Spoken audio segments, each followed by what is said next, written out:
Hello student, कैसे आप सभी लोग। उम्मीद करता हूँ आप सभी अच्छे और स्वस्थ होंगे। मैं Aryan Chaturvedi, assistant professor of chemistry. तो हमारी जो इनऑर्गेनिक केमिस्ट्री की 5वीं यूनिट चल रही है, आज उसके 5वें नंबर के लेक्चर में हम बात करेंगे विलायक तंत्र धारणा, मतलब सॉल्वेंट सिस्टम कॉन्सेप्ट। तो ये विलायक तंत्र धारणा क्या है, सॉल्वेंट सिस्टम कॉन्सेप्ट क्या है, आप लोगों को पता है। इसके बारे में पहले भी डिस्कशन कर चुका हूँ। सीधा सा सिंपल सा कॉन्सेप्ट है। उसमें क्या बात बोलते हैं, इसमें विलायक तंत्र के सिद्धांत में सॉल्वेंट सिस्टम में क्या बात बोलते हैं, ये बात बोलते हैं कि किसी भी विलायक में, सुनना मेरी बात ध्यान से, किसी पदार्थ को अगर किसी भी विलायक में घोलने पर यदि वो धनायन मुक्त करे तो वो कौन होगा, आपका अम्ल। और अगर वो ऋणायन मुक्त करे तो वो कौन होगा, ये आपका क्षार। ठीक है ना। मतलब किसी भी सॉल्वेंट में अगर किसी मेटर को डाल दें और अगर वो वहां पर जाकर पॉजिटिव आयन फ्री करे तो वो कौन होगा, आप लोगों का एसिड। और अगर वो नेगेटिव आयन फ्री करे तो वो कौन होगा, आपका बेस।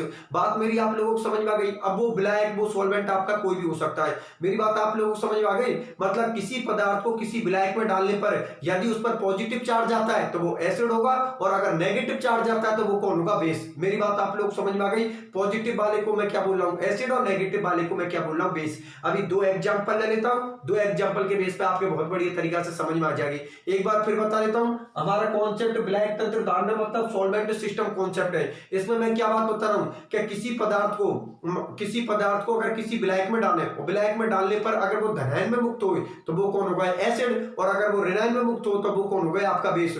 और धनायन और ऋणायन का आपस में जुड़कर उदासीन अणु का निर्माण करना कहलाता है उदासीनीकरण, न्यूट्रलाइजेशन। मेरी बात आप लोग समझ में आ गई।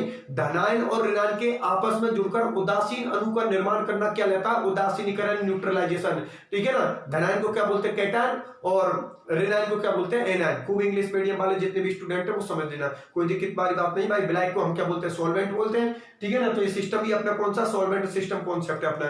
ठीक है। तो मैं दो एग्जांपल ले लेता हूं, दो एग्जांपल के बेस पे आप लोगों को ये अच्छी तरीके से थ्योरी समझ में आ जाएगी, कॉन्सेप्ट समझ में आ जाएगा। ठीक है। तो मैं आप लोगों के सामने दो एग्जांपल भी प्रेजेंट कर देता हूं। इधर देखो, एक तो ले लिया मैंने 2NH3, ध्यान से समझना, भी एक्सप्लेन कर दूंगा मैं बहुत बढ़िया तरीका से। 2NH3, ठीक है ना। 2NH3 ये टूट गया NH4 प्लस, और किस में टूट गया, NH2 माइनस में। चलो ठीक है, बहुत अच्छी बात है। एक ले लिया मैंने NO प्लस और NO3 माइनस, ठीक है ना। और इससे मैंने किसका बना दिया, N2O4। ये किस अवस्था में, लिक्विड अवस्था में। और आप लोगों को पता है ये भी किस अवस्था में होती है, लिक्विड अवस्था में। द्रव अमोनिया बोलते हैं इसको, लिक्विड अमोनिया बोलते हैं इसको।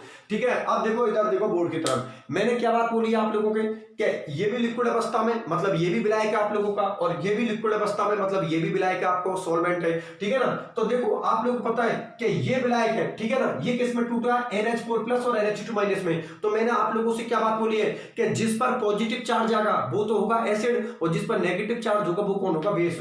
तो इस पर पॉजिटिव है इसलिए ये तो कौन होगा, एसिड, मतलब कौन होगा, अम्ल। ठीक है ना। एसिड मतलब अम्ल। और इस पर नेगेटिव चार्ज है मतलब ये कौन होगा, आपका बेस, मतलब कौन होगा, आप लोगों का ये क्षार।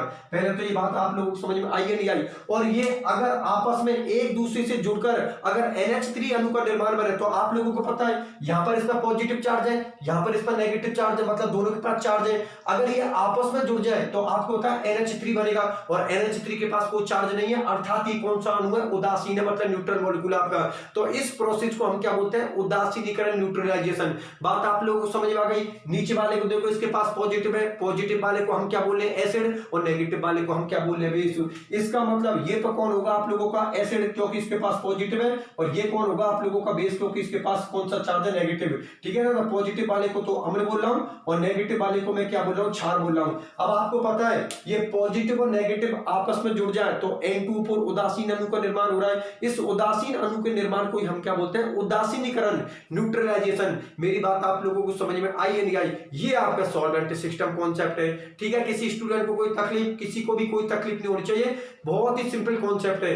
क्या बात बोली हमने ये बात बोली कि किसी विलायक में अगर किसी पदार्थ को डालें और पदार्थ को डालने पर अगर वो पॉजिटिव चार्ज आ रहा है तो उसको हम क्या बोलेंगे, एसिड। और अगर उस पदार्थ में वियोजित होने के बाद या टूटने के बाद उस पर नेगेटिव चार्ज आ रहा है वो कौन होगा, अपना बेस। ठीक है ना। और एसिड और बेस आपस में, मतलब पॉजिटिव और नेगेटिव आपस में जुड़कर उदासीन अणु का निर्माण कर रहे हैं। इस प्रोसेस को हम क्या बोलते हैं, उदासीनीकरण, न्यूट्रलाइजेशन। मेरी बात आप लोग समझ में आ गई।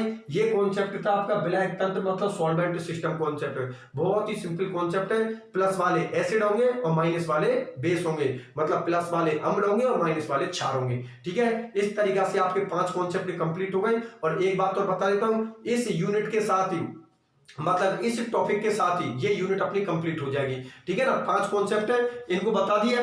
ठीक है, बड़ी अच्छी तरीके से 5 कॉन्सेप्ट एक्सप्लेन कर दिए। पहला आर्हेनियस था, दूसरा ब्रोनिस्टेड लोरी था, तीसरा लूस था, चौथा लक्स और फ्लैट था, पांचवा आपका ब्लैकटन सॉल्वेंट सिस्टम है।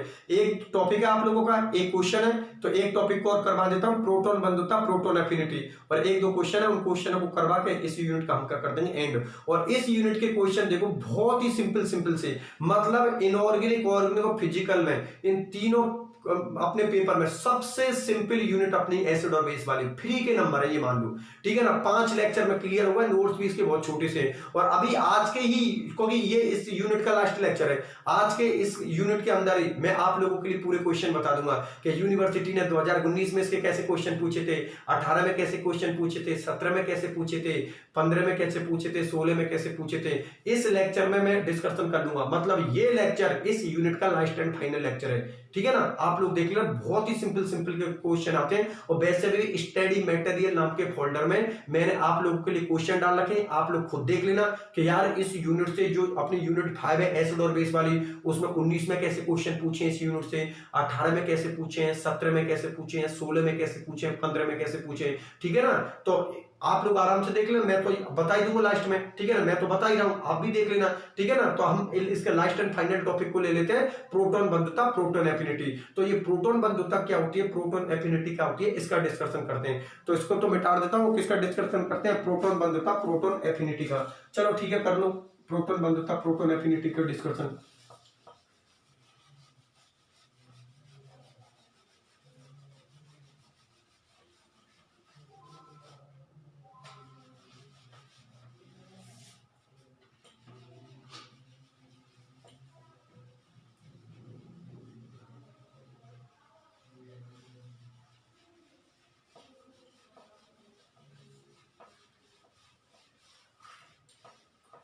ठीक है, अगला टॉपिक किसके बारे में बात करते हैं, प्रोटॉन बंधुता, प्रोटॉन एफिनिटी। तो इधर देखो आप लोग, मैं यहाँ पर किसका डिस्कशन कर रहा हूँ, प्रोटॉन बंधुता का, प्रोटॉन एफिनिटी का।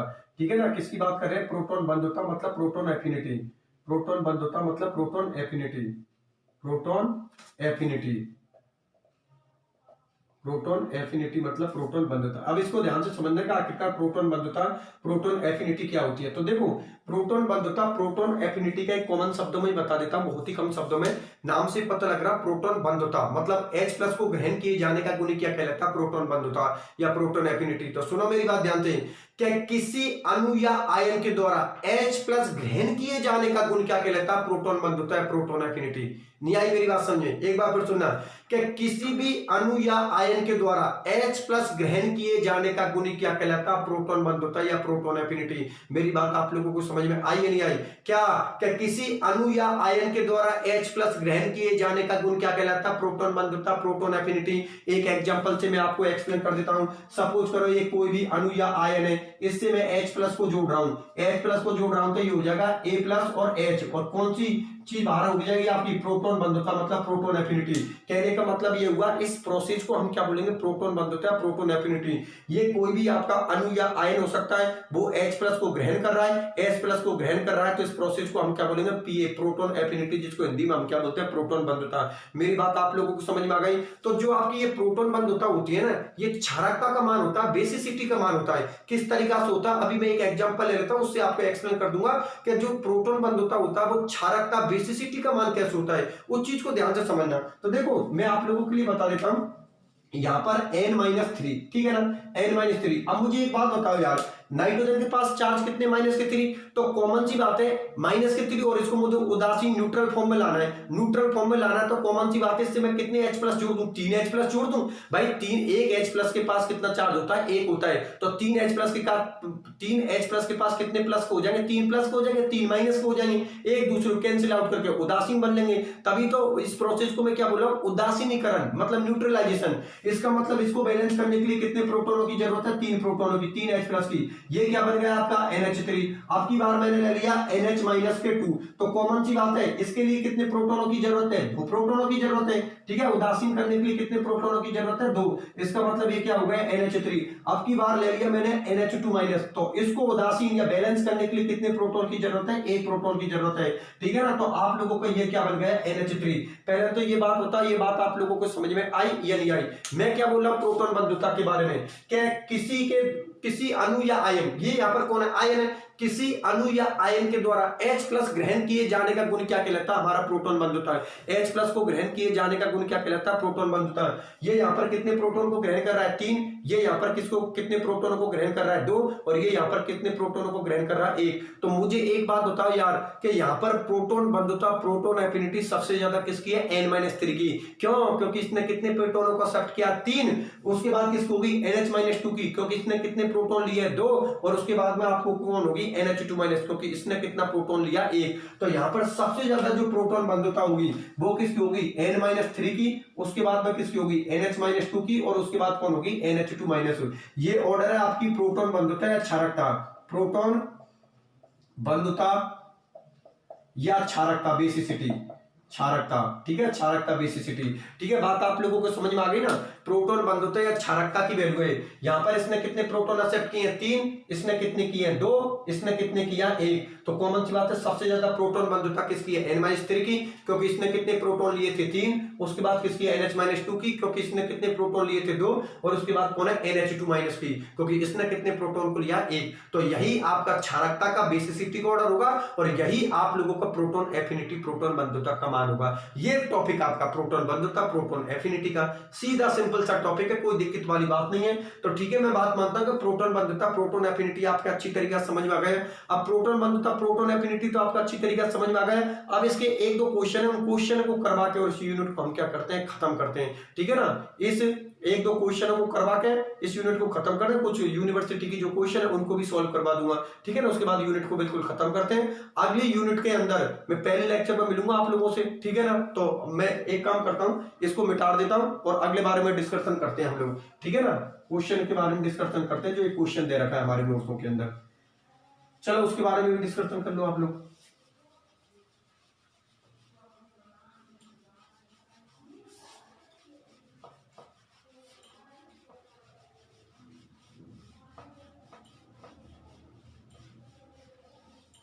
देखो एक क्वेश्चन है, उसके बारे में डिस्कशन करते हैं। इधर देखिए आप लोग, तो मैं क्वेश्चन को लिख देता हूं आप लोगों के सामने। बहुत ही ज्यादा इंपॉर्टेंट क्वेश्चन है आप लोगों का, सन 2018 में पूछा था ये। ठीक है ना, सन 2018 के अंदर यूनिवर्सिटी की में क्वेश्चन पूछा था ये आप लोगों का। मैं क्वेश्चन लिख रहा हूं आप लोगों के सामने। निम्न में से कौन सी अभिक्रिया निम्न में से कौन सी अभिक्रिया संपन्न होगी? निम्न में से कौन सी अभिक्रिया संपन्न होगी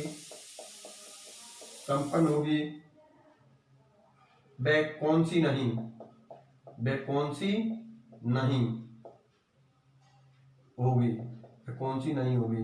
ठीक है ना, इसका मैं चारों रिएक्शनों को लिख देता हूं, उसके बाद में डिस्कशन करेंगे हम इनका। ठीक है, यहां पर लिख दिया PH3 और यहां पर लिख दिया NH4, मैंने प्लस को लिख दिया। ठीक है ना, ये हो गया आपका PH4 प्लस। ठीक है ना, और ये हो गया आप लोगों का NH3। चलो ठीक है, दूसरी रिएक्शन है हमारी N2H प्लस और ये हो गया आप लोगों का H2। ठीक है, ये N2 और ये हो गया H3O प्लस। ठीक, तीसरी रिएक्शन है हम लोगों की H माइनस प्लस H2O, ये हो गया आपका H2 प्लस OH माइनस। और जो चौथी रिएक्शन है हम लोगों की वो H2O gas state plus NH3 और ये हो गया आपका NH4 प्लस और OH माइनस। अब देखो, सुनो मेरी बात ध्यान से। ठीक है ना, अब देखो आप लोग इस रिएक्शन को ध्यान से कि इनका मतलब क्या है, सामने वाला क्या पूछ रहा है। तो इधर देखो बोर्ड की तरफ, और पूरा फोकस मेरे ऊपर कर देना, जितना भी फोकस है मेरे ऊपर और बोर्ड के ऊपर कर देना, क्योंकि आप लोगों के लिए बता दूं ये क्वेश्चन सन 2018 की एग्जाम में, राजस्थान यूनिवर्सिटी की एग्जाम में क्वेश्चन पूछा था। एक बार फिर सुनिए ना, राजस्थान यूनिवर्सिटी सन 2018 की एग्जाम में ये क्वेश्चन आप लोगों से पूछा था, ठीक है ना। उसने ये रिएक्शन दिए, निम्न में से कौन सी अभिक्रिया संपन्न होगी और कौन सी अभिक्रिया संपन्न नहीं होगी, रिएक्शन उसने कर दी। अब वो आपसे रीजन पूछ रहा है कि कौन सी रिएक्शन तो इन चारों में से संपन्न हो रही है और कौन सी अभिक्रिया संपन्न नहीं हो रही है। तो जो अभिक्रिया संपन्न हो रही है तो वो क्यों संपन्न हो रही है, और जो अभिक्रिया संपन्न नहीं हो रही है तो वो क्यों नहीं हो रही है। ये सारी चीजों का डिस्कशन मैं यहां पर करूंगा और आप लोगों को रीजन देने एग्जामिनर को, ठीक है। तो करते हैं इसका डिस्कशन। तो सुनो मेरी बात ध्यान से, देखो यहां पर इन चारों का जवाब हम देंगे प्रोटॉन बंधुता से, प्रोटॉन एफिनिटी से। ध्यान से समझना मैं क्या बोल रहा हूं, पूरा फोकस मेरे ऊपर रखना। यहां पर इन चारों रिएक्शनों का जवाब देंगे हम प्रोटॉन बंधुता से, प्रोटॉन एफिनिटी से, ठीक। आगे बात सुनिए, किससे जवाब देंगे, प्रोटॉन बंधुता से, प्रोटॉन एफिनिटी से। तो जवाब देने से पहले मैं एक कॉन्सेप्ट बता देता हूं, इन चारों क्वेश्चनों को सॉल्व करने के कॉन्सेप्ट बता देता हूं, तो उसको ध्यान से सुनना। देखो सुनो कि जिसकी प्रोटॉन बंधुता ज्यादा होती है, देखो मैं फिर बोल रहा हूं ध्यान से समझना, जिसकी प्रोटॉन बंधुता ज्यादा होती है वो प्रोटॉन को किसी कम वाले से ले सकता है लेकिन कम वाले को दे नहीं सकता। एक बार फिर सुनिए ना, कि जिसकी प्रोटॉन बंधुता ज्यादा होती है ना वो कम वाले से प्रोटॉन को ले सकता है लेकिन कम वाले को प्रोटॉन को दे नहीं सकता। अगर वो कम वाले से प्रोटॉन को ले रहा है और रिएक्शन हो रही है तो इसका मतलब रिएक्शन संपन्न होगी। लेकिन अगर कम वाला उसके लिए प्रोटॉन दे रहा है, ठीक है ना, नहीं कम वाले को अगर वो प्रोटॉन दे रहा है तो रिएक्शन संपन्न नहीं होगी। नहीं आई बात समझ में? एक बार फिर सुन लेना, मैं ये बोल रहा हूं कि जिस मॉलिक्यूल की प्रोटॉन बंधुता ज्यादा होती है वो कम वाले से प्रोटॉन ले सकता है लेकिन कम वाले को प्रोटॉन दे नहीं सकता। अगर वो कम वाले को प्रोटॉन दे रहा है तो रिएक्शन नहीं होगी और कम वाले से प्रोटॉन ले रहा है तो रिएक्शन होगी। बात आप लोगों को समझ में आई या नहीं आई? एक बार फिर मेरे स्टेटमेंट को दोहराऊं, मैं ये बोल रहा हूं इन चारों का जवाब मुझे प्रोटॉन बंधुता से देना, प्रोटॉन एफिनिटी से देना है। तो मैं ये बोल रहा हूं कि जिस मॉलिक्यूल की प्रोटॉन बंधुता ज्यादा होती है, जिस मॉलिक्यूल की प्रोटॉन बंधुता ज्यादा होती है वो कम वाले से प्रोटॉन को ले सकता है लेकिन कम वाले को प्रोटॉन नहीं दे सकता। अगर वो कम वाले से प्रोटॉन ले रहा है तो रिएक्शन होगी और अगर वो कम वाले को प्रोटॉन दे रहा है तो रिएक्शन नहीं होगी। कॉमन सी बात है, जिसकी प्रोटॉन बंधुता ज्यादा होती है वो प्रोटॉन को लेगा ही तो सही, देगा थ्रो। अगर वो दे रहा है तो रिएक्शन नहीं होगी और ले रहा है तो रिएक्शन होगी। अभी कर लेते हैं डिस्कशन। इधर देखो, पहली वाली जो रिएक्शन है ना आप लोगों की, ये रिएक्शन आप लोगों की नहीं होगी। एक बात पर सुने ना भैया, पहली वाली रिएक्शन नहीं होगी और इसका मैं जवाब दे देता हूं, सुनो मेरी बात ध्यान से। पहली वाली रिएक्शन हम लोगों की नहीं होगी। क्यों नहीं होगी? क्योंकि हम जानते हैं, इधर देखो, हम जानते हैं कि इस NH4+ की प्रोटॉन बंधुता, ध्यान से समझना, इस NH4+ की प्रोटॉन बंधुता ज्यादा होती है। इस NH4+ की प्रोटॉन बंधुता, या NH3 बोल सकते हो H को निकालने के बाद, या इसको क्या बोल सकते हो, NH3 बोल सकते हो, ठीक है ना। इस NH4+ की या इस NH3 की प्रोटॉन बंधुता pH3 से ज्यादा होती है। इसका मतलब ये NH3 आपका pH3 से प्रोटॉन को ले सकता है लेकिन pH3 को प्रोटॉन नहीं दे सकता। एक बार फिर सुन लेना, मैं ये बोल रहा हूं इस NH3 की, ये H+ निकालने के बाद इसको NH3 बोल रहा हूं मैं, ठीक है ना, कंफ्यूज मत होना। इस NH3 की प्रोटॉन बंधुता ज्यादा होती है pH3 से। इसका मतलब ये NH3 pH3 से प्रोटॉन को ले सकता है लेकिन pH3 को प्रोटॉन नहीं देगा। और अगर pH3 को प्रोटॉन दे रहा है तो इसका मतलब ये रिएक्शन आपकी गलत है। तो देखो यहां पर यही हो रहा है, यहां पर ये NH3 pH3 को प्रोटॉन दे रहा है तभी तो वो PH4+ हो रहा है। तो एक बात बताओ यार, NH3 की प्रोटॉन बंधुता ज्यादा होती है और pH3 की कम होती है। इसका मतलब NH3 pH3 से ले सकता है लेकिन pH3 को दे नहीं सकता, जबकि pH3 को इस रिएक्शन में दे रहा है। इसका मतलब ये रिएक्शन गलत है और नहीं होगी। ये रिएक्शन आप लोगों की गलत है, नहीं होगी, क्योंकि इसकी प्रोटॉन बंधुता क्या होती है, कम। इसकी प्रोटॉन बंधुता क्या होती है, कम, ठीक है ना। pH3 की प्रोटॉन बंधुता कम होती है और इस NH3 की प्रोटॉन बंधुता क्या होती है, ज्यादा। तो ये ले सकता है लेकिन दे नहीं सकता, जबकि ये दे रहा है। देखो ये दे रहा है, इसका मतलब रिएक्शन नहीं होगी। चलो मैं दूसरे वाले की बात कर लेता हूं। तो इधर देखो, इस H2O की प्रोटॉन बंधुता होती है ना, इसकी तो क्या होती है, ज्यादा, ठीक है ना, प्रोटॉन बंधुता, और इसकी क्या होती है, कम। तो मैंने क्या बात बोली है कि जिसकी प्रोटॉन बंधुता ज्यादा होती है वो कम वाले से प्रोटॉन को ले सकता है। तो देखो H2 की प्रोटॉन बंधुता ज्यादा होती है, प्रोटॉन एफिनिटी ज्यादा होती है, और N2H+ की कम होती है। इसका मतलब H2O N2 प्लस से प्रोटॉन को या H प्लस को ले सकता है, और वही काम हो रहा है, ले रहा है। देखो H2 ले रहा है इसके प्रोटॉन को ले लिया H2 ने, ठीक है ना। इसका मतलब बात बिल्कुल सही है, और बात बिल्कुल सही है तो इसका मतलब ये रिएक्शन आप लोगों की होगी, रिएक्शन होगी, ये रिएक्शन क्या होगी आप लोगों की होगी। क्यों? क्योंकि यहाँ पर जिसकी प्रोटॉन बंधुता ज्यादा है वो कम वाले से प्रोटॉन को ले रहा है, इसका मतलब बहुत अच्छी बात है, रिएक्शन होगी। ठीक है, बात आप लोग समझ में आ गई। देखो प्रत्येक उसमें मैं ट्रिक को बोलता चलूं, ट्रिक हमारी क्या है कि जिसकी प्रोटॉन बंधुता ज्यादा होती है वो कम वाले से ले सकता है लेकिन कम वाले को दे नहीं सकता, ठीक है ना। तो इसकी ज्यादा है तो कम वाले से ले लिया, इसका मतलब बिल्कुल सही है रिएक्शन हमारी। चलो ठीक है, नीचे वाले की बात करते हैं। तो देखो यहां पर इस H माइनस की प्रोटॉन बंधुता क्या होती है ज्यादा, और इस H2 की प्रोटॉन बंधुता क्या होती है कम। इसका मतलब ये निकला कि H माइनस H2O से प्रोटॉन को ले सकता है, और जबकि ले रहा है, देखो ये इसकी ज्यादा होती है इसकी कम होती है, तो H माइनस की प्रोटॉन एफिनिटी प्रोटॉन बंधुता ज्यादा होती है, इसका मतलब H2 से वो प्रोटॉन को ले सकता है और ले भी रहा है। बिल्कुल बिल्कुल, एक H यहां से ले लिया, वो कौन हो गया H2, इसका मतलब ये रिएक्शन भी आप लोगों की होगी। बिल्कुल सही बात है भाई, ज्यादा वाला कम वाले से ले रहा है तो बहुत अच्छी बात है, ये तो होना ही चाहिए, ठीक है ना। हम यही तो बोल रहे हैं कि जिसकी प्रोटॉन बंधुता ज्यादा होती है वो कम वाले से ले सकता है। तो देखो इसकी ज्यादा होती है इसकी कम होती है, तो ज्यादा वाला कम वाले से ले रहा है, इसका मतलब रिएक्शन होगी। इस वाले की बात करते हैं, तो देखो यहां पर H2O की प्रोटॉन बंधुता क्या होती है ज्यादा, और NH3 की जो प्रोटॉन बंधुता होती है वो कौन होती है कम। इसका मतलब ये निकला कि H2O NH3 से प्रोटॉन को ले सकता है लेकिन NH3 को प्रोटॉन नहीं दे सकता है। भाई H2 की प्रोटॉन बंधुता ज्यादा होती है और NH3 की कम होती है, इसका मतलब H2O NH3 से ले सकता है लेकिन NH3 को दे नहीं सकता। तो देखो यहां पर NH3 को वो दे रहा है, इसका मतलब गलत बात है ना, इसका मतलब ये रिएक्शन आपकी नहीं होगी। तो ये रिएक्शन आपकी होगी और ये रिएक्शन आपकी नहीं होगी। मेरी बात आप लोगों को समझ में आई या नहीं आई? बात आप लोग समझ में आ गई? एक बार फिर बोल देता हूं, H2 की प्रोटॉन बंधुता ज्यादा होती है, NH3 की कम होती है, इसका मतलब H2 NH3 से ले सकता है लेकिन NH3 को दे नहीं सकता, जबकि इस रिएक्शन में दे रहा है। इस रिएक्शन में ज्यादा वाला कम वाले को दे रहा है, जबकि ये रिएक्शन तो गलत है बिल्कुल ही, ठीक है ना। ज्यादा वाला ले सकता है लेकिन दे नहीं सकता, और यहां पर उल्टा हो रहा है, उल्टा हो रहा है, तो इसका मतलब ये रिएक्शन गलत है, गलत है, इसका मतलब ये रिएक्शन आपकी नहीं होगी। बात आप लोगों को समझ में आ गई? इस तरीका से क्वेश्चन करना था आप लोगों को सन 2018 में, जिसका आपको जवाब किससे देना था, प्रोटॉन बंधुता से, प्रोटॉन एफिनिटी से।